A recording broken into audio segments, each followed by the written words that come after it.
People arrive and seems they can't connect to audio.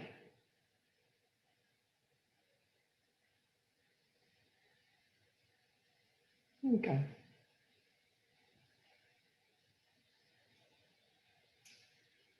Hello there and welcome. A couple early.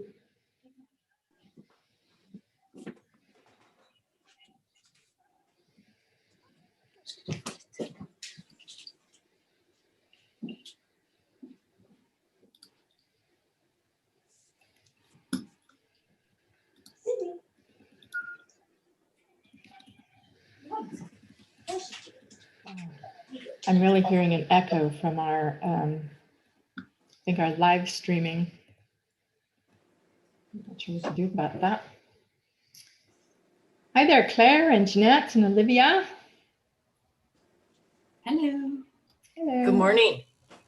Hello. Good morning to the California people.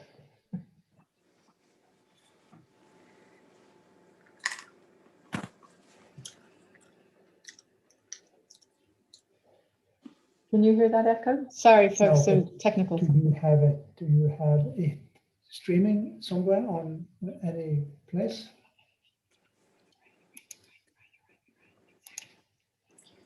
Thank you. My mistake. Okay. It's 4 o'clock. We've got a handful of people here. Hi and welcome.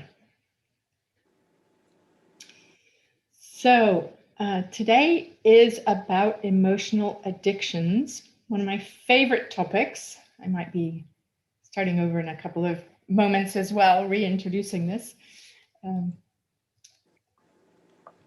So let me just check, sorry, just technical things, getting them all straight here. So emotional addictions, let me move forward here. So emotional addictions, this webinar is about how we form emotional habits and what to do about them, particularly what to do about them if they're not working for you. Would love to have some thoughts in the chat. Any comments, thoughts in the chat as we go would be great. Love to hear what you're thinking, questions that you have. So feel free to go ahead and ask questions or post comments. This is one of my favorite topics because of a number of reasons. The neuroscientist in particular, somebody I happen to be a fan of some time ago, one of the early neuroscientists, a woman neuroscientist, so women in science, I'm a fan, and her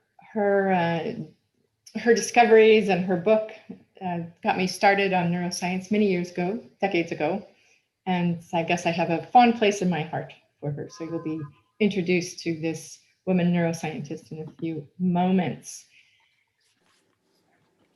in absentia, of course. So here's what to expect. You'll be introduced to and celebrating Candace Pert, this person I was just talking about. We'll be looking at how neuroreceptors work and how they form addictions. There'll be some personal reflection time. And there will be, as always, an interactive activity with others on this webinar. At the end, I'm just going to do a brief overview of a couple of programs that are related to emotional addictions. So here we go. I know the topic, just saying the word addiction can create a lot of stress and angst and anxiety in people because of the word addiction. And often we think about heroin addicts or, some extreme drug addicts. But I'm wanting to be a little more light about it. We can be addicted to a lot of things like caffeine and tobacco, and we are not sent to rehab necessarily for those things, sometimes maybe for nicotine. But I want to take a little bit of a lighter slice on addictions. Nevertheless, I have a definition for you. So addiction is the repeated involvement with a substance or activity despite the harm it may cause, because of that involvement was and may continue to be pleasurable and or valuable. And I think that's quite interesting because when we come to emotional addictions, what is it that's pleasurable or valuable about our ways of behaving, because we do get addicted to certain ways of behaving. So emotional addictions are just being addicted to an emotion or set of emotions. So here we go. Candace Pert. Candace Pert, unfortunately, died suddenly some years ago, almost a decade ago, I believe. I should have had that date. In my head, it's 2003. It could be 2013. Well, that may take away some of what I was saying about how fond I am of her. Candace Pert, when she was a graduate student in 1972, she discovered the brain's opiate receptor, which was a really big deal because it helped us understand how to use opiates, just for medicinal purposes, and how opiate addictions were happening. So both understanding some serious drug addictions, but also, painkillers and that kind of thing. But it also helped us understand how we interpret our own emotions. So I'm going to be talking about that in just a couple of moments, about how do we absorb our own emotions? How do we experience them? How do we, what's the neural absorption of them, like we neurally absorb drugs and other chemicals.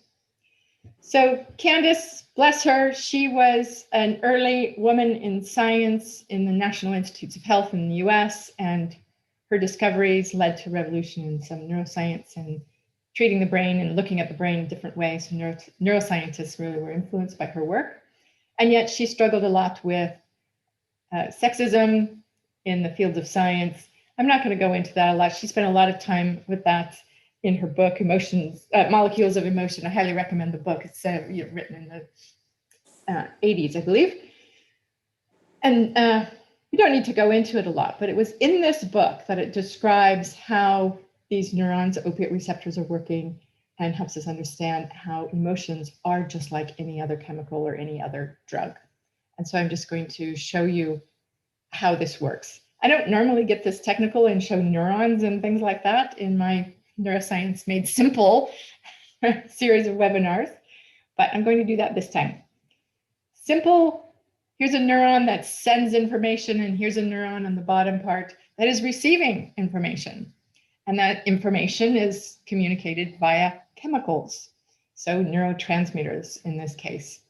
We've got one neuron who, the sending one, sends out some kind of, dopamine, something, serotonin, some kind of chemical.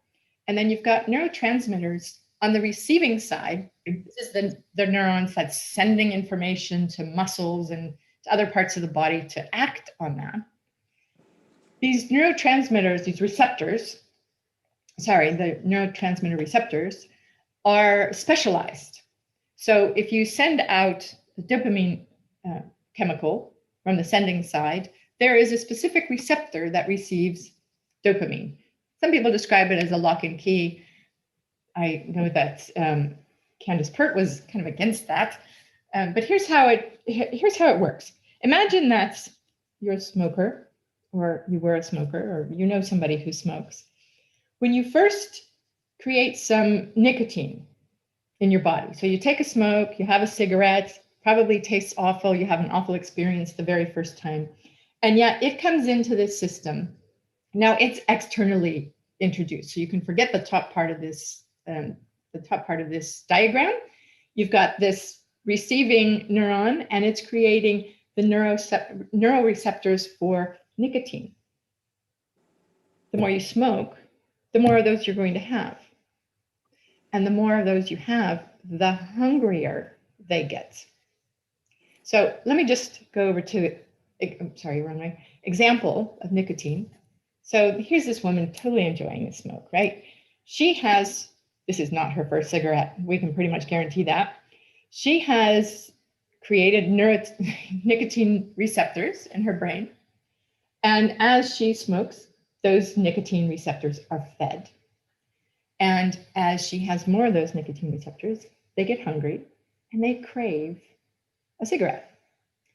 And, I've had I'm not a smoker myself, and yet I've had several friends who smoke, and they've told me that this the cravings are naturally like they'll reach for a cigarette. So men, one man was telling me, I quit cigarettes for, it's been about 3 weeks, but my hand is still reaching in my pocket for my cigarettes. Like the brain takes over, says, I need nicotine, and directs the body, whether we know it consciously or not. So we start having these unconscious movements towards getting our nicotine receptors needs met. Let me go back to this slide about sending neurons. So what's different about emotional addictions is that we're creating the chemicals, not just introducing them externally, but this top neuron is creating the dopamine or the oxytocin or whatever it is, and then we've got the receptors receiving them. If we create lots of a certain type of chemical, now every chemical, every emotion has a different chemical signature and a different set of receptors that will receive it.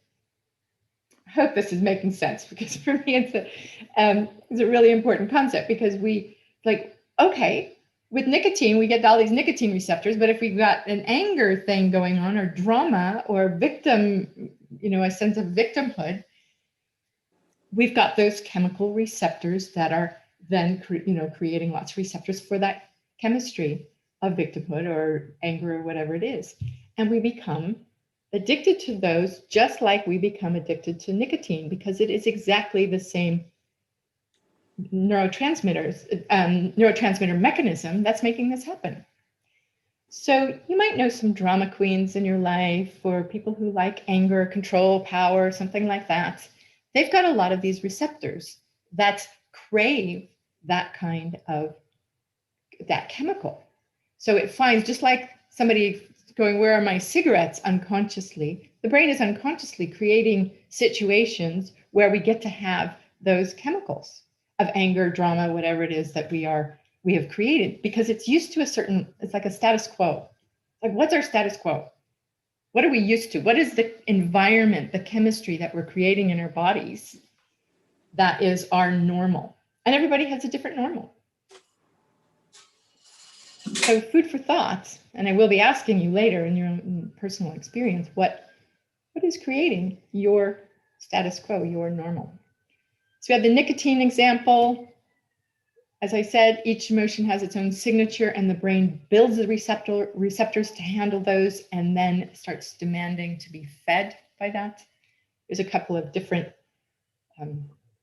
emotions that you might recognize: anger or power. And not all of these are bad. Anger, power might be a good thing. Peace, calm, control. We can be really addicted to having this status quo. This is normal, of having a yogi stance. And, somebody who has, which most of us, I would imagine, would say that's a good thing. We want to be calm, cool, collected, under control.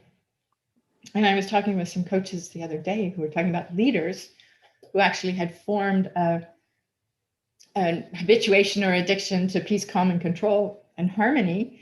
And when it came time to have difficult conversations, or there was an argument, or somebody having a dissenting voice, because that was out of their normal, that got shut down.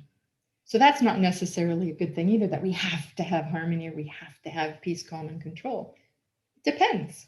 Being aware of them is really most helpful. Of course, having peace, calm, and control is a great way to deal with dissension rather than shutting it down. So we're addicted to anger, power. We're addicted to peace, calm, control. We are very addicted as a culture, society, to like buttons, and our phones and social media, and even emails, hearing, getting certain interactions from people. We are addicted to that. I think there's quite a bit these days on how addictive our phones are. There's just a question here. Is it always a reaction to a chemical, for example, dopamine? I think if I understand the question properly, the neurochemicals are all chemicals. So it's, whether externally introduced things like drugs and nicotine, or internally produced like dopamine and hormones. So there are neurotransmitters and there are hormones also. So they work slightly different. Adrenaline is both, cortisol is a hormone, but they're still chemicals that interact with the neurotransmitters. Claire, did that answer your question? It did, yes, thank you. Great, thanks. And Jeanette, you asked if Candace Pert or anyone identified the chemical signatures for specific emotions. That's a good question. I don't know. I believe they're consistent, and I don't know if someone cataloged them. We certainly know about stress and cortisol, and my understanding, the more I learn about different chemicals, and going back to what I remember learning from the work with Candace Pert, is that it's like there's certain, it's like a recipe. There's certain ingredients. We get a little bit of stress, a little bit of dopamine, a little bit of oxytocin, and that's my understanding, is that they're recipes like that. So, what are the things that you're addicted to? Let's look at it this way. What's your status quo? Let's remove the whole idea that addictions are bad for now. We have habituated ourselves to certain things. There's ways that we constantly feed ourselves, and our neuroreceptors will be created in response. So this is just to think to yourself, what emotions do you experience regularly? Now, as I was preparing this webinar, I was thinking about this time of Corona and how people are spending their time differently than they did, say, a year ago. We are forced, and I'm finding this fascinating. I don't know any answers to this, but we're forced to have a certain experience if we're on lockdown all the time, or there's drama out there in the world, and we experience more and more of it. We watch the news, we hear about Brexit and the US elections, and all this, we give ourselves, we feed ourselves certain chemicals regularly by absorbing this information, which we can become addicted to. News is addictive. Drama is addictive. Those folks who are wanting to revolt in the streets, that might be an addiction that they're creating. It's, I'm going to push against. I don't want this. I want something different. It's powerful too. Some of those chemicals. The chemical of revenge is massively powerful. So I've been even wondering, what's our status quo? How has it changed in the last year? That's not a question I'm asking here, but it is something interesting to ponder. And once we're back to normal, which I don't think ever will happen exactly back to normal, but whatever the new normal is, how will we be different because we spent so much time in habituating ourselves? I was going to say indulge, but I don't want that word at all. Surrounding ourselves or occupying ourselves with certain emotions. Certainly, our neuroreceptor collections will be different after, in another year or two, when we've conquered this pandemic, mostly. Who knows what's going to happen? But how will we be different? I think it's a fascinating question to answer, or to at least ask, even if we can't answer it. So, personal work. You might just take some notes for yourself. Would love it if you want to share on the chat. What emotions do you experience regularly? How are they recurring? I'm just throwing in extra questions. How do these emotions serve you? So if you like to be reactive, which I know I've spent a lot of my life being reactive. I'll come back to your question in just a moment, Olivia. And then I distracted myself, forgot what I was saying. How do these emotions serve you? So if you spend a lot of time with them, I was saying that I've certainly spent a lot of time with drama, really loving the feeling and power of, let's go, and like that. I've tried to get myself out of that habit and pattern, but I loved it for a while. So what is it that served me because it created a lot of energy? Didn't serve me because it kind of got me in arguments a lot or making bold statements that weren't necessarily true. It wasn't having a good impact on some other people because it took people aback sometimes. And I did learn to have control over those, but it was sort of a natural reaction that I was having. So for yourself, just have a think for a moment. What emotions, are running around in your bodies regularly? And I'm going back to Olivia's question. So I'm confused. Are you saying that there's a receptor for anger rather than, say, for cortisol? No, I'm saying that there are receptors for cortisol and oxytocin and all of those, and anger anger is, I believe, probably straight cortisol and adrenaline, but something more nuanced might have a little bit of dopamine, a little bit of cortisol, a little bit of, oxytocin, these different things. And I believe there's like a recipe for them. That's my understanding. I'm feeling like I'm not exactly spot on that. The way Candace Pert described it is that we've got these chemicals of emotion and that the receptors are specialized. Since I learned that, I've also learned much more specificity about the different chemicals that are running around in our brain. Apologies that I'm not having a super clear answer. Arona asked, good question, how do you serve? Yes, so back to our definition of addictions. So the addictions we're saying a continued, repeated use of a chemical or a behavior that we find valuable or serves us in some way. So you might find the feeling valuable, you might find the behavior that it creates valuable, it might serve the people that you're around. So how does, what is valuable to you? As you think about these chemicals, what's valuable about that? How does it serve or how is it valuable? I'm just looking, Malika is saying confirmation, communication, clarity, contact. These are all things, Malika, that's you experience regularly, and you're saying none of them serve you. Yeah. Can I push back on that? How might they serve you? A lot of times we have old beliefs, we have old ways of behaving, and we don't see immediately how they serve us, but there's some kind of continuity. Maybe they help us feel calm or they help us feel familiar. Sometimes we have emotions that are familiar to us because we've experienced them for a long time. So how do you, how might that be of service? Did that make any sense? It might be not serving the people around us right now, but there's some payoff, or it's just a habit. And if it's just a habit and it's not serving you, here's an opportunity to go, okay, I want to do something different. Yeah, if it's truly, so push back, great, you still look at it again and go, no, it's not serving me. So how will you let go? And towards the end, I'm going to give you the recipe for letting it go. So it's time for us to move into a share a room in a breakout room. What addictions do you notice in yourself? So I was asking those personal questions. You don't have to share so personally what you feel like you're addicted to, but feel free to if you want. Or look at what you notice in your colleagues or family members or coaching clients if you're a coach, and notice what is the impact.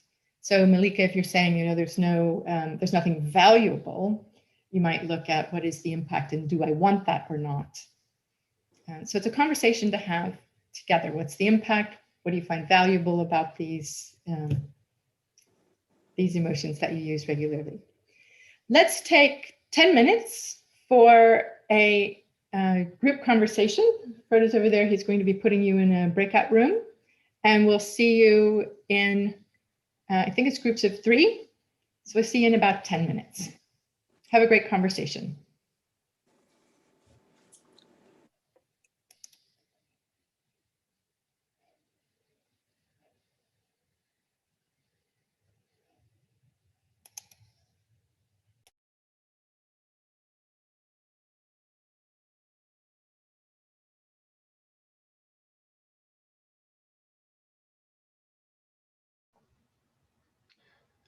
So they're in a room of 3 plus 2 plus 2.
just saying, Ellen O'Connor sent us an answer on the rewire to relate mail. I sent her back a message on that, on that mail ID, and I get, Just hang on, let me, and then I get her back, thanks for getting in touch. I don't have much access to email at the moment. So this is the one that she's answered to. I don't know why she's. I don't think it's a good idea to put that on recordings. Okay, I'll take it away.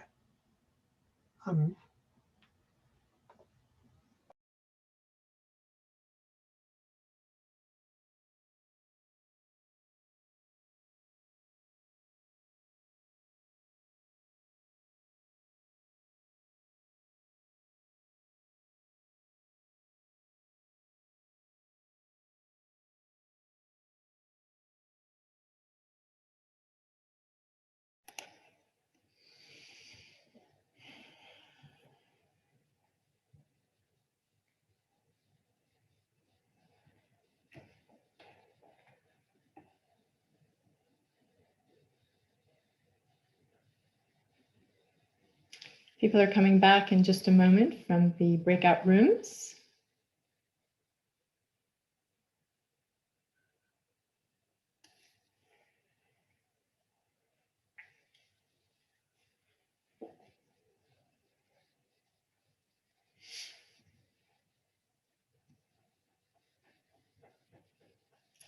These are the questions that people were discussing.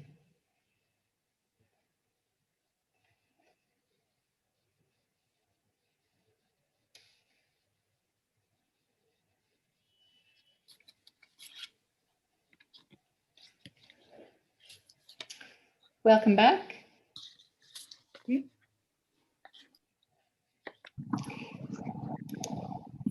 So I'd love it if you guys were willing to come off, to turn your videos on, turn your microphones on.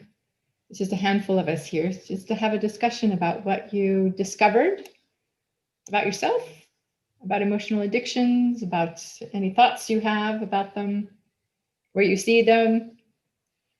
Anybody willing to share? Laurie, we Yes. were confused, me and Vicky, between emotions and behaviours. Okay. And kind of the difference. Sure. So you have an emotion, and an emotion happens, like, let's say you feel anger. There's something that goes on in your brain where there's what we might call a threat response, that your brain's saying, oh no, something is dangerous out there. And it creates this flood of chemicals, which is what we call emotions. That's what you feel. And those chemicals come out and they energize different parts of you, memory and all kinds of things, and then it creates a behavior. That makes sense? So you feel a rush of adrenaline, for example, and what comes out is an angry response. You feel angry, but your behavior is an angry response, yelling or swearing or whatever. That makes sense? Mm-hmm. Yeah. And similarly, we can have behaviors that the emotional addictions are slightly different than our behavior addictions, because our behaviors are stored in more mechanical storage, muscle memory, if you will. And so, we might encounter a particular situation and we are habituated to respond to that. Think of sports players, imagine a tennis player, the ball comes like this, they habitually go for something, not necessarily emotional, but it is physical, and the behavior is an automatic response, which is slightly different than an emotional response. Hope that clarifies rather than confuses. Yeah, Claire, does it? Yeah, so I mean, one example I had was, I was wondering, for example, I get anxious. So I kind of feel like I get stuck in a loop with that. So one worry goes and then my brain automatically just finds another one to replace it. And I guess it's just kind of like, is that an example of an addiction to anxiety? Right, possibly. I don't want to get into diagnosing something like anxiety, which has a diagnostic term associated with it, but we do produce those cortisol, which creates some anxiety. It's a stress chemical, creates anxiety, and you can get used to that. So you might almost like stuck in a fight or flight loop, is what I mean. Yes. And there are ways to get out of that. One is to name it. Oh, here I am. I'm anxious is one way to stop that continual firing. Another way is to look under, like, what am I believing right now? What's my belief that I'm operating on? And see if you can shift that. Yeah. Something's always out to get me. I'm exaggerating a little. The world's out to get me. There might have been something that you learned at some point that just keeps going on in your brain. The world's out to get you. And if that's an underlying whispering belief in there, then it can keep those emotions firing that way. So digging under that can be helpful. What else did you discuss in your groups? Well, I was sharing that. Do you hear me? Yes, I can. That I am very fond of turning things upside down always. So your question was interesting in that sense, that I could take like something that I experience a lot in my life, like for instance, loneliness or lack of love, let's say. And then if I started to think of that as an addiction, something that I'm actually creating somehow, then how could that serve me? What is the underlying need to feel lonely and lacking love? That might be that I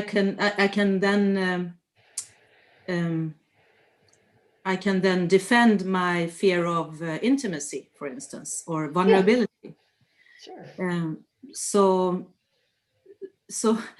in a way, I realized that if I want to have less loneliness and more love, I would need to be more vulnerable.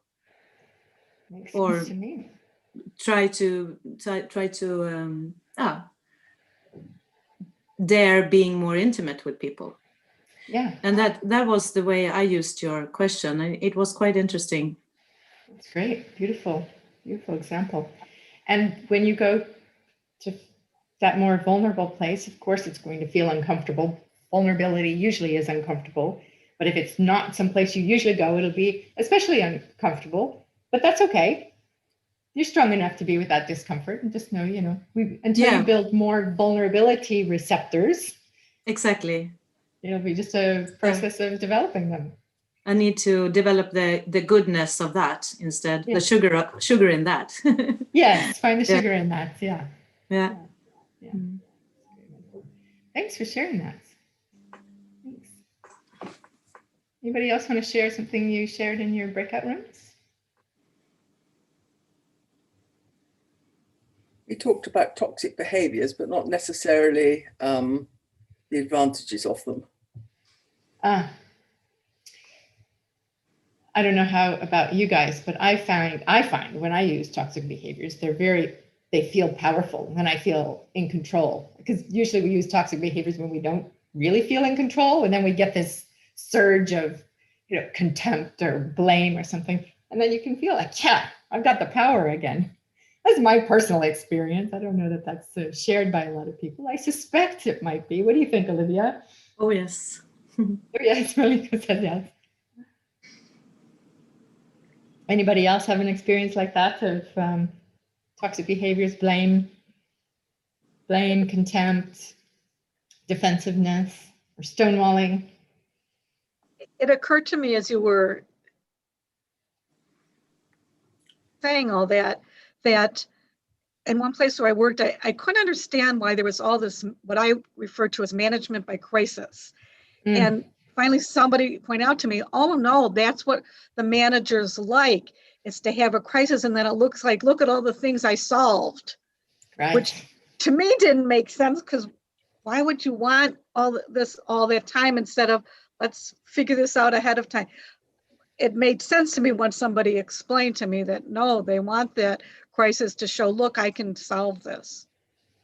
Yeah, and they probably were addicted to it. There's a lot of adrenaline in having to respond to crisis, and adrenaline's exciting, and it gets us moving. It's not good for us health-wise.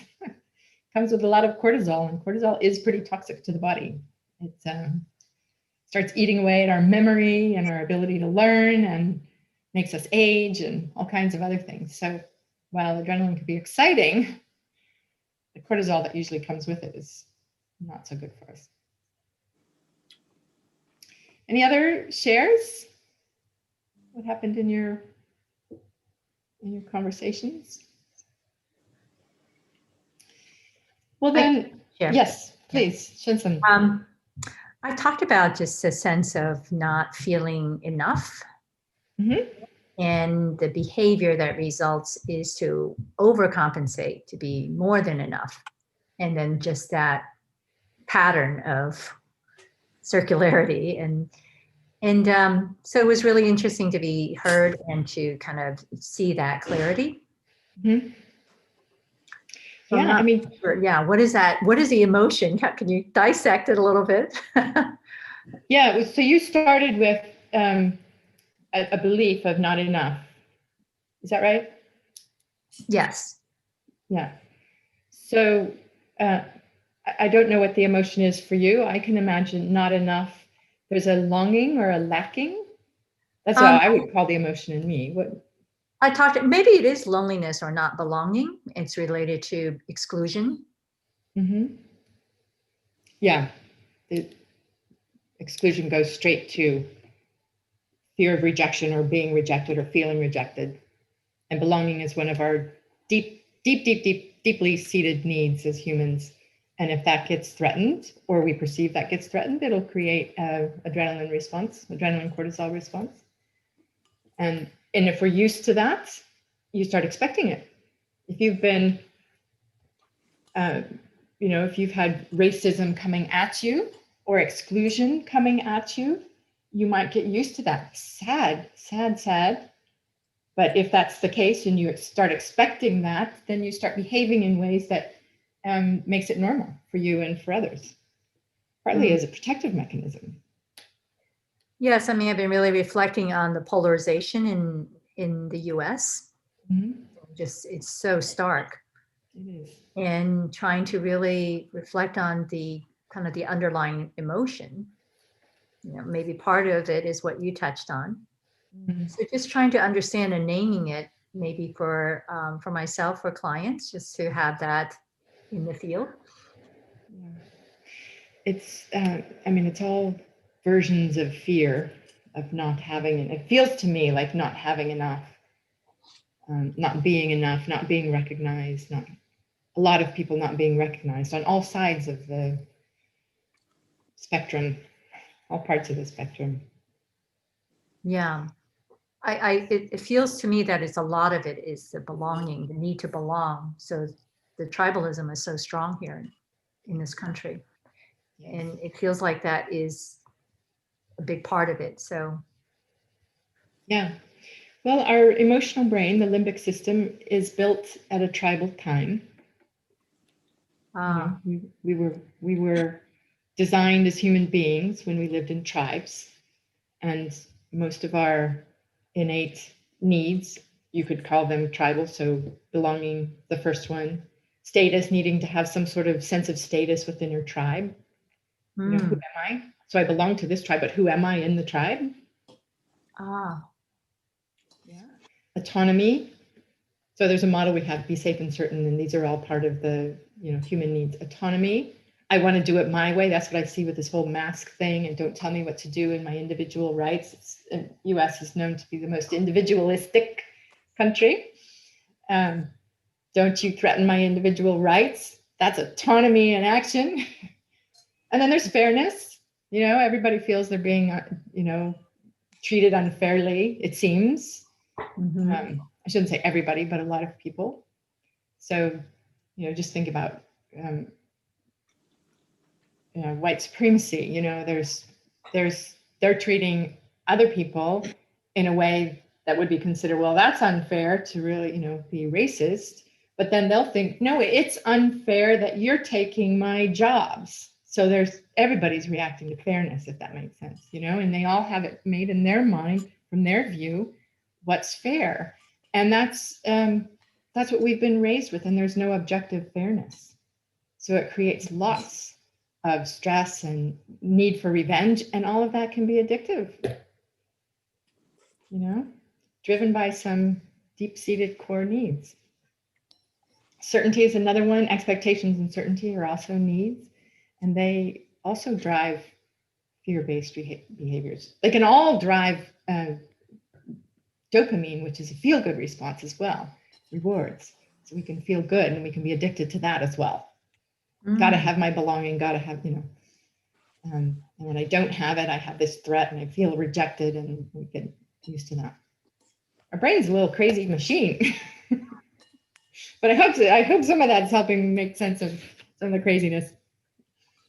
Thank you so much, Lori. That was really helpful because it all feels familiar in a way as to what's happening. And also it's helpful just to see and to step into, someone can have the same feeling, but be totally different. Yes. In and what the expectations are. Yeah, that's unfair. That's unfair. That's unfair. And they're both right in their minds, which is, revolutions and wars and all kinds of things have been created out of that. It's our human history. So I wanted to give you some antidotes. Where'd my antidotes go? Where did my antidotes go? Okay, I lost my antidotes. I'm sorry. Here's what you can do. Here's what you can do from your, if you notice emotional addictions. What's your detox plan? The first step is to notice. So if you smoke cigarettes and you are reaching for another cigarette, you can usually physically see a cigarette in your hand. Maybe it's snuck into your mouth quickly, but you have the physical feeling of cigarette smoking, and that's something that you do.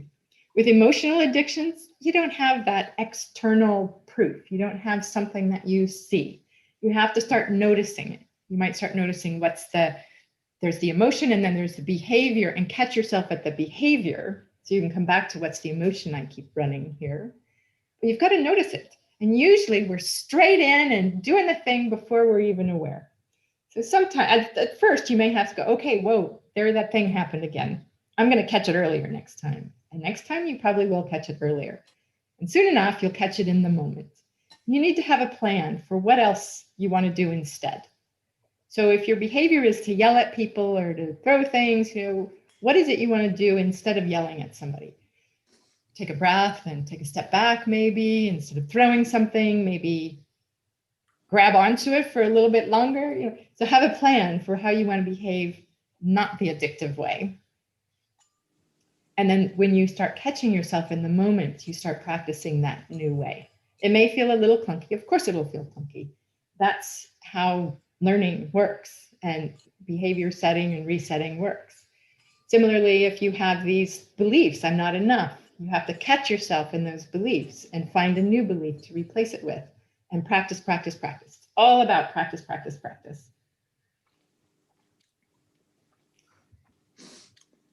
Yeah, that makes sense. So that's your detox plan. Key one is to notice.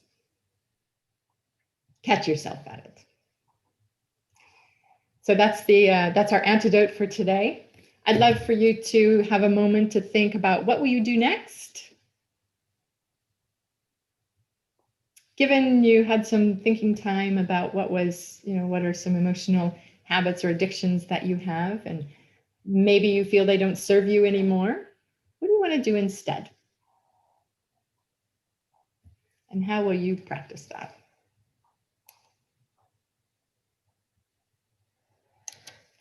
You might want to take a note for yourself. And want to take this time now, if it's all right with you, to share with you 2 different programs that we offer that help you go deeper with all of these concepts. That's what we're here for, right? That's what we're here for. We want to share information, and we also want you to know about our programs. So I'm going to share 2 with you. One is called Coaches Going Corporate, and the other is called the Traffic Light Tool. Coaches Going Corporate, this is an all online program, something you can do at your own pace. There's different ways of learning, absorbing videos. It's mostly video based. You have some practices. There's also master classes in the form of webinars that you can come to. Those are free. And there's, you can get ICF credits for that program. We have 10.75 continuing education units for the program. And what you need to do for that is do all 8 chapters of the program and attend 4 webinars and do some homework for each of those chapters. So that's that. There is a whole chapter on beliefs and emotional addictions. There's other chapters on values, working with values. The Coaches Going Corporate is all about how do you work with linear thinking clients, people who want to know why. Why are you doing that tool? What is that about? How is that serving me? You know, lots of why questions, and they need to understand before you use some deeply personal kind of approach. So it's all about building that bridge between personal development tools, emotional based coaching tools, and bridging that to the corporate world. When I was training coaches, I often got questions like, or statements, I can't do that with my corporate clients. I can't do that weird stuff with my corporate clients. And so I wanted to build a bridge, and that's what that's about. Traffic light tool. So what we were just talking about with Shinsen, this be safe and certain model, belonging, status, autonomy, those things associated with all of those, we have beliefs, and those beliefs drive us quite quietly. So we might have a belief around I don't belong, but we might not even be aware of it. And let's say you set a goal for yourself, or your clients set a goal for themselves to move in a particular direction. But there's this underlying belief around I don't belong or I can't have it that's saying, no, don't do that. Don't go for that goal. And it can stop people in their tracks. I'm sure as many of you are coaches, you probably had the experience where your client said, yes, I'm going to do this thing.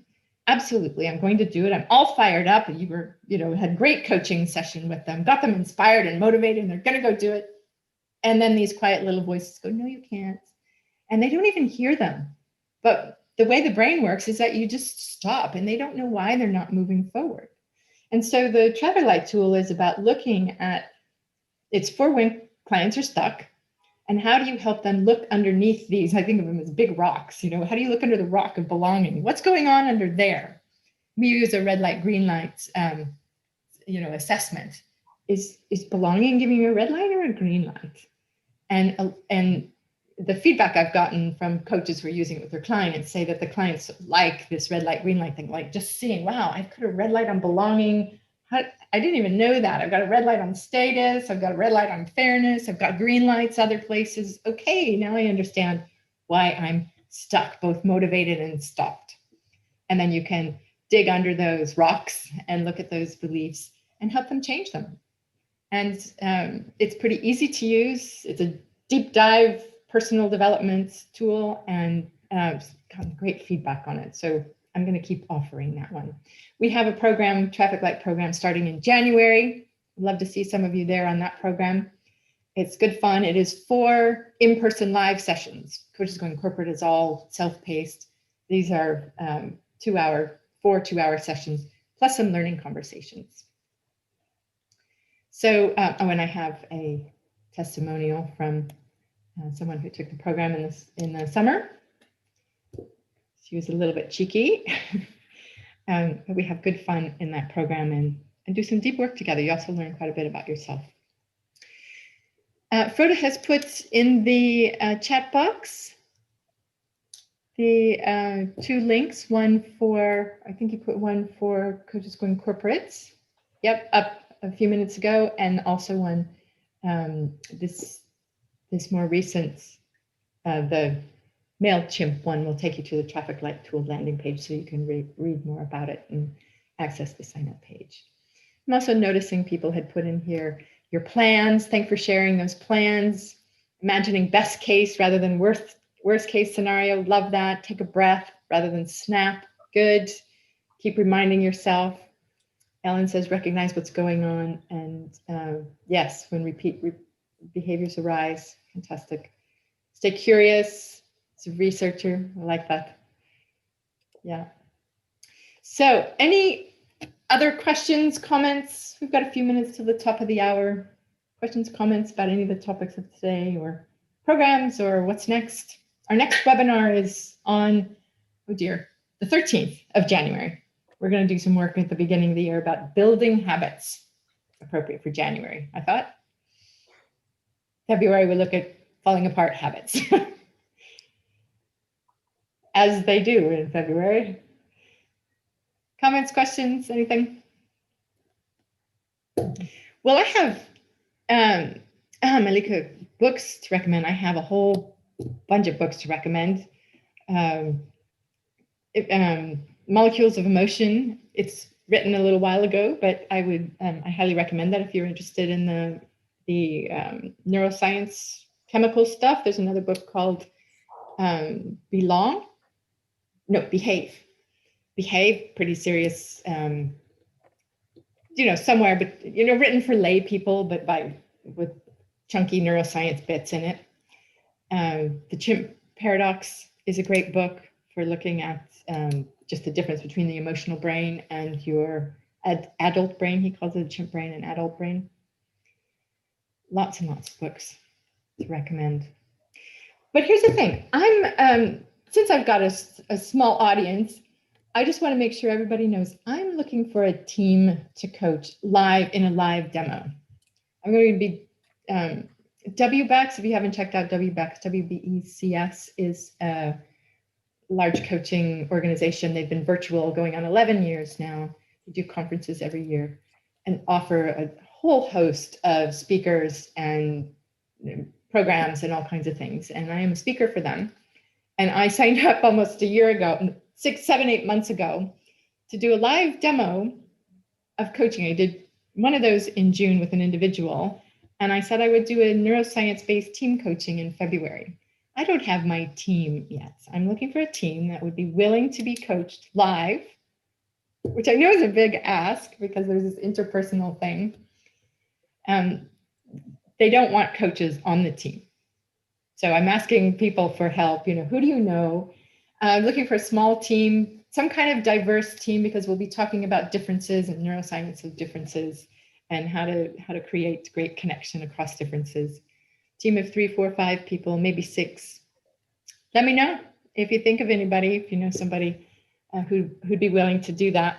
I also give them an extra 3 sessions. So there's 1 live and 3 other sessions, just so they feel like they're getting something in exchange for this massive exposure, most vulnerability exposure, as well as if it's a small startup company, it's also exposure to thousands of people.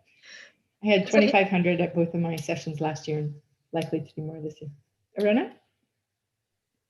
What I was wondering is, does it have to be a team in a business? Can it be in Anything. An organization? Okay.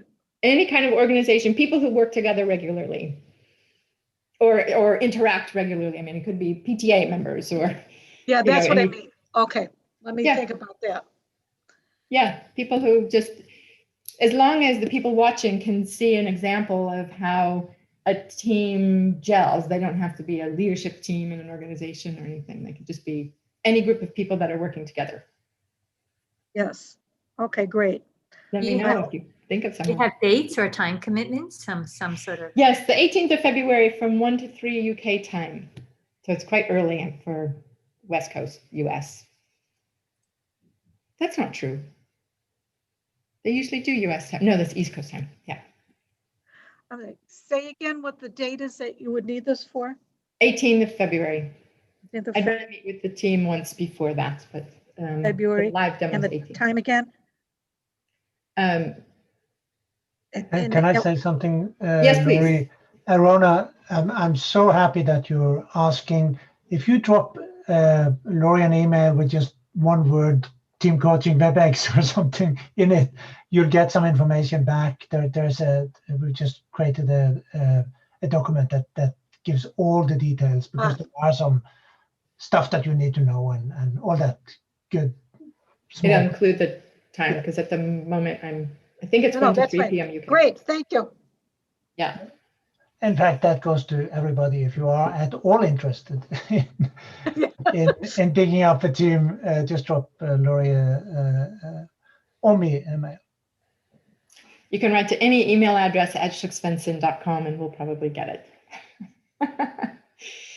Thanks everyone for coming. I hope you learned something. I hope you found some little aspect of personal development for yourself, as well as some understanding and perhaps some things you can take to clients if you're a coach, or to team members if you work with others, or to your family members. I wish you all an excellent end of year. Please do get some rest. Your brains need it, especially after this crazy, wacky year. We all need a little rest and rejuvenation. Thanks for coming. I hope to see you again in January. Thank you. Thanks. Thanks, Jensen. Thanks, everyone. Thank you. You. See you. Thanks, Laurie. You're welcome. Thank you.